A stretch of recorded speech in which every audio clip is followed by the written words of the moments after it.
The 40 millimeters on the USS Kidd vanished after World War II. In 1951, the twin 40 millimeters, which were right in this area here, were removed, and Hedgehog depth charge projectors were put in its place. Now that means that the foundation that the guns were mounted to, the guns were taken off, the foundation was taken off, the gun tubs were taken off, along with the ammunition racks that would have lined the entire periphery of the gun tub.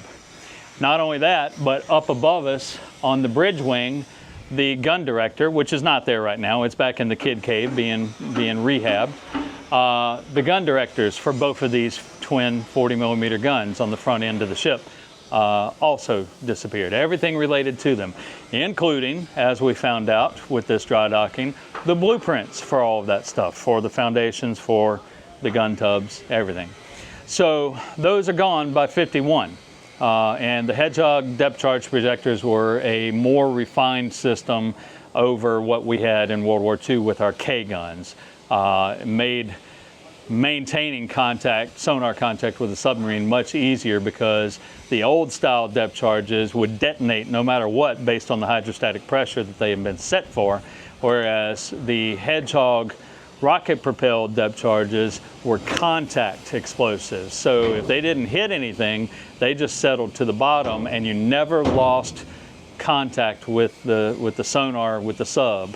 You didn't have to wait for the water to settle down, which meant you could reload and fire immediately instead of waiting to reacquire your target. So we lost those 40s in 51. The quad 40s at midships and the twin 40, Mount 45, all the way at the back of the ship, survived on board Kidd until about the late 1950s, early 1960s, before decommissioning. And at that point in time, they pulled off the gun tubs, the racks, the foundations, the guns themselves, and the directors. So when we got Kidd, she didn't have any of that on her. And it was in the mid to late 1980s that Nathan Bergeron, who you've seen on some of our other videos, Nathan, working with Tim Rizzuto, our first ship superintendent, they brought the 40s back, the twins and the quads, from Crane, Indiana. They didn't have foundations. Instead, the guns were welded directly to the deck. Now, long term, that's not great, because water that comes in from rainfall that goes through the gun and through the mechanism and the base gets trapped inside the base, and it's sitting there, ultimately probably rotting the deck. Fortunately, we found that up here on the twins, they had put down some doublers, which made it thicker, so we didn't compromise the actual deck of the superstructure. But we did see some deterioration back where the quads were. They didn't have doublers. So with the base welded directly to the superstructure, that's bad. But that's what they had to deal with at the time. We refine as we go along. They acquired the guns. That was great. Nathan found pieces of metal that he could scavenge, and he fabricated these gun tubs based off of blueprints that they were able to find from other ships and from photographs. And he did a stellar job. They look amazing. But one thing that's missing to this day is the ammunition racks for the ready ammunition, the clips, the 40 millimeters that would be ready. And you just grab the clips, hand them to the people on the gun mount, and they load the gun. Where did the ammunition come from that's in these ready ammunition racks? Well, they come from the magazines all the way down in the bottom of the ship, but there is an ammunition locker on this level, and as you can see, you have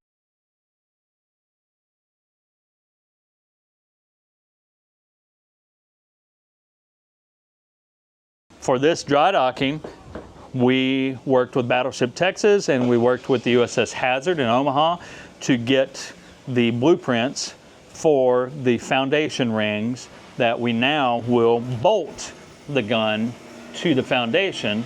And there are weep holes in the back where water will run out if there's any water that gets in. And so Thomas C. fabricated these and put them into place in 2024, around September, October of 2024. So we're just one step away from having the complete setup. We need to get the ammo racks fabricated. In one of our videos recently, in the comments section, a gentleman spoke up and said, hey, the company I work for, a fabrication company, maybe we could help you sometime with a project or two that you've got.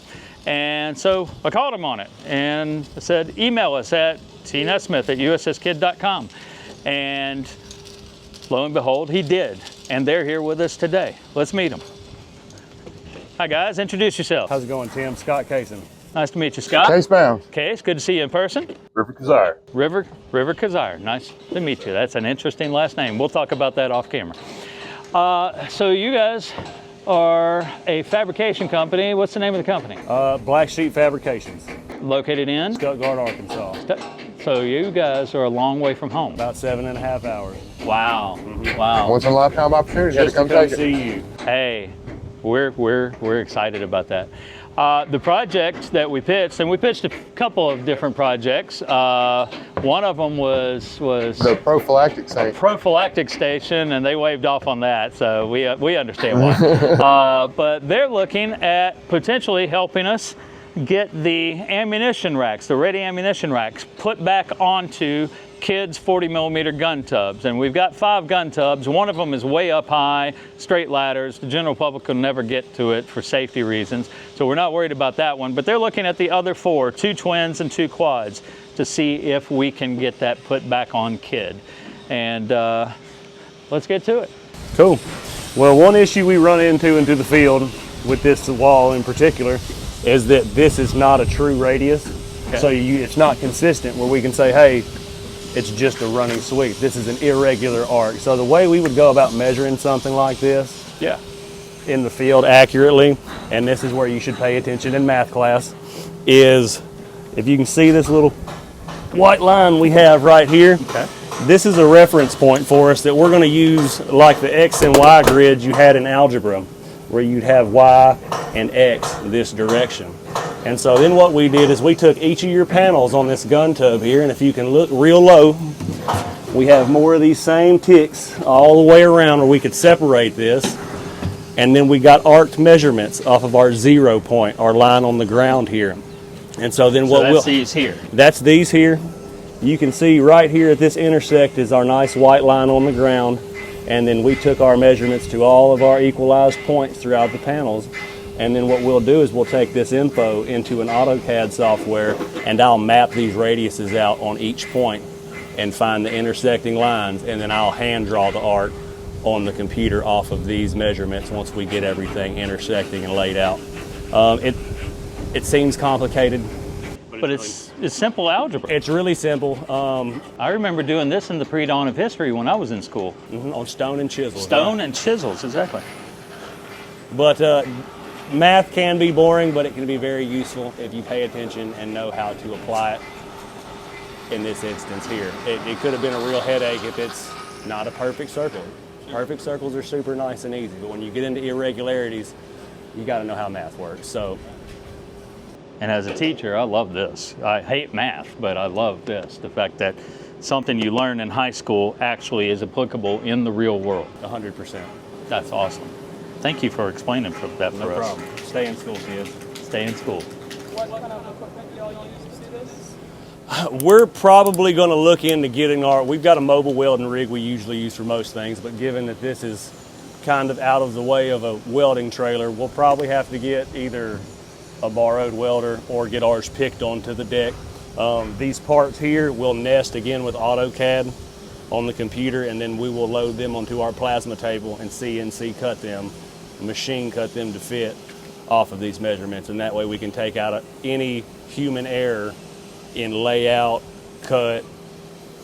All the machine does it all for you. And that's where the AutoCAD files come in handy, because they go straight into the machine and then the machine cuts. The machine does whatever I tell it to off of that AutoCAD program, and again, that takes out any human error that you can have, which you can see on these. They're not perfect. They've got some bends. You can tell they were done in the field, and that's the beauty of the machine, is you don't have any of that. You have perfectly made machine parts that we should be able to slap in here. But to do that, you got to take the time to get good measurements. Right. So And Nathan fabricated these, so nobody say in the comment section that Nate screwed up. He did a great job. He did a great job. fantastic job. Great job, Nate. A lot of prep work goes into a lot of this stuff. Yep. It's hard to weld through certain paints. It can be a little bit of a pain sometimes, so we've got to have a lot of prep work, getting everything cleaned up and ready to rock. Cleaning parts, cleaning our work piece that's here right now, laying out where the pieces go, because we could have all our perfect parts on the deck, but if we don't know if we hadn't located them on our wall. So I mean, there's a lot of steps that go into it. And A lot of labeling. a lot of labeling, a lot of, you got to take the time to do it right, or it won't come out right. So As right across the swamp right there, one of our contractors, Mr. Berg, who's working on our wellboat, says you can only do it right once. Yep. So you got to do it right, and If it's you just only take your original time, once. just take your time and do it careful and do it right. We need to do more measurements. You guys, I think we got them all. we got ready them to all. go. So we're going to dinner tonight, or are you hitting the road? I figured you're going to take us to Mardi Gras, right? Mardi Gras was earlier this week. Well, you can make it up to us. Well, I can throw some beads at you. There we go. Oh, there's no promises what's happening after that. Nothing need happen. So, guys, you see that Case here reached out to us in the comments section, and this is now potentially going to be a restoration point for the kid as a result of this.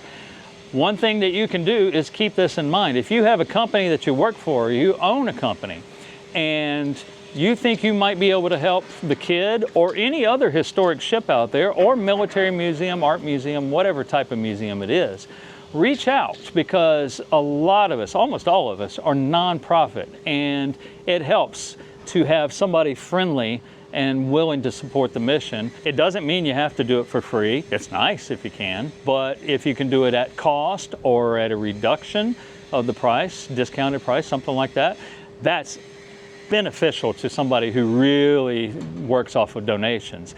And even if you're not near KIDD, if you're near another museum, and particularly another museum ship, you guys are near the Razorback and the Hoga in Arkansas, let us know if you're interested in supporting this sort of thing, if your company is friendly to them, because we are friends with Miss Roseanne Geip and the Historic Ship Preservation Consultants. It's a mouthful and I'm still learning it. Historic Ship Preservation Consultants. Miss Roseanne connects people who have skills who can help other ships, and that adds to #OneFleet. So she is compiling a database, and we can add your company, or you, if it's just you by yourself, into the database and target museum ships toward you that are in your area. So let us know in the comment section if you're interested in helping, like these guys are interested in helping. And also remember, never forget, the USS KIDD is a non-funded state agency that receives no state or federal funding on a regular basis. Remember to hit the subscribe button, hit the like button, and hit the share button. Send these videos to people like Case who love watching this stuff and have an interest. And go to USSKIDD.com and press that donate button, because we want to make KIDD better than the bare minimum. Thanks for watching. There you go. Appreciate you. Thanks, guys. Absolutely. It just goes to show you that it's not a bad idea to do your math homework, is it? Maybe one day you too could work on the destroyer. The scenes footage. Hey guys, my name is Omar. My name's Elijah, and this is Not the Titanic. And my name is Tim, and I am not the Olympic. And we're here to talk about our new Patreon launching today for the USS KIDD Veterans Museum. We actually are here in the archives. Elijah is our museum curator. Tim, you're very familiar with from all of our video work. And I'm new here. My name is Omar. I'm coming in to help with some of the video work and helping with things like the Patreon. So I'm very excited to be getting this off the ground. Molly's behind the camera. Molly is behind the camera. So there's her hand. So we're here just kind of giving you guys a little first look at kind of the POV content you'll be seeing going forward. In the link in the description, you can go to our Patreon page, and from there we have 3 tiers that you can pledge to. Tim, you want to talk for a second about the different options we have? We've got 3 different tiers. Are we keeping the names? We're keeping We're the keeping the names. names. So lowest tier, the very first ground floor level is basic training. Next up is your duty station. All the jokes can start now. And then the topmost tier is your battle station. And so any pledge level helps the Kids Museum, especially us right now as we are in dry dock, and we're using this time to continue pushing forward by doing awareness through these videos. Yeah, I think that's it. I think that's everything. Oh, we are going to have a Discord as well, and we'll plug that in the bio below me, and we'll make sure we remember to do that after this. So thank you guys for watching this part of the video, and we're very excited to be bringing some content forward. Anything to wrap up on there? Very excited. He's so excited. We're going to do some really cool stuff with our museum curator here. Every month, our hope is to have some one-on-one videos going through some stuff here in the archive. So that's it, guys. Thank you. Every cent, every donation helps. That's it. That's it. Okay, you hit the little red button, the little one.